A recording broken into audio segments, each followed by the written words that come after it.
ठाण्यातल्या बातमीनंतर आता सरकारी कर्मचाऱ्यांना दिलासा देणारी बातमी आहे। कारण विधानसभेत सरकारी कर्मचाऱ्यांना जुनी पेन्शन योजना लागू करण्याच्या मुद्द्यावर अगदी गरमागरम चर्चा झाली। सरकार या प्रकरणी केव्हा निर्णय घेणार असा सवाल काही सदस्यांनी या प्रकरणी उपस्थित केलाय।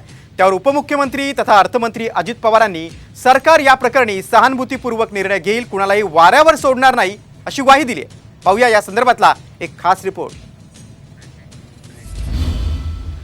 जुन्या पेन्शनला सरकारचा नवा पर्याय।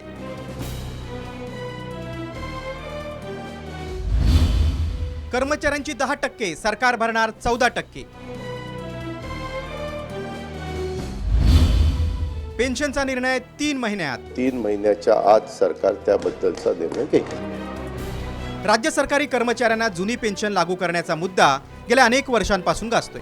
कर्मचारी संघटना आणि सरकार यांच्यामध्ये वारंवार चर्चा होते, पण ठोस निर्णय होत नाही। सोमवारी विधानसभेत जुना पेन्शन योजनेचा मुद्दा तापला। भाजपचे आमदार संजय केळकर यांनी जुनी पेन्शन योजना लागू करण्यासाठी सरकार काय प्रयत्न करते याची माहिती द्यावी अशी मागणी केली। काँग्रेसचे बाळासाहेब थोरात, भाजपचे आशिष शेलार यांनीही काही मुद्दे उपस्थित केले। राज्यातील शासकीय आणि निमशासकीय काम करणाऱ्या शिक्षक, शिक्षकेतर कर्मचाऱ्यांना जुन्या पेन्शन योजनेचा पर्याय देण्याचा निर्णय पुढील 3 महिन्याच्या आत घेणार असा शब्द उपमुख्यमंत्री अजित पवार यांनी दिलाय। 1 नोव्हेंबर 2005 पूर्वी जाहिरात निघालेल्या शासकीय सेवेत रुजू झालेल्यांना जुन्या निवृत्ती वेतनाचा पर्याय देण्याविषयी सरकार सकारात्मक आहे। सरकार या बाबतीत सकारात्मक आहे, कारण रिटायर झालेला राज्य सरकारचा किंवा निमशासकीयचा जो काही कर्मचारी अधिकारी आहे त्याचं कुटुंब त्याचं पुढचं आयुष्य नीट राहण्याच्या करता त्याला पेन्शन मिळालं पाहिजे, त्याबद्दल दुमत नाही। नंतर तो 10% आणि 14% अध्यक्ष महोदय त्याच्या पगाराच्या 10% आणि आमचे 14% आमचे म्हणजे सरकारचे, अशी ती रक्कम वाढत वाढत वाढत तो रिटायर होईपर्यंत मोठी रक्कम मिळणार आहे। 3 महिन्याच्या आत सरकार त्याबद्दलचा निर्णय घेईल।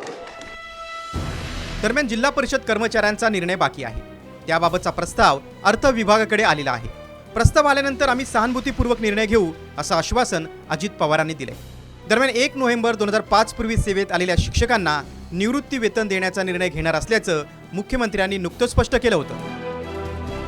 आपल्या शिक्षकांचं जे आहे 1 नोव्हेंबर 2005 पूर्वी सेवेत आलेल्या सर्व शिक्षकांना देखील जुनी पेन्शन लागू झाली पाहिजे अशा प्रकारची मागणी होती। त्यावेळी आम्ही सांगितलं ही पण मागणी आम्ही मान्य करणार, सरकार हे जे काही निर्णय आहे तो घेणार आणि म्हणून तो दिलेला शब्द आहे तो आपण शब्द पाळत इथपर्यंत आलोय।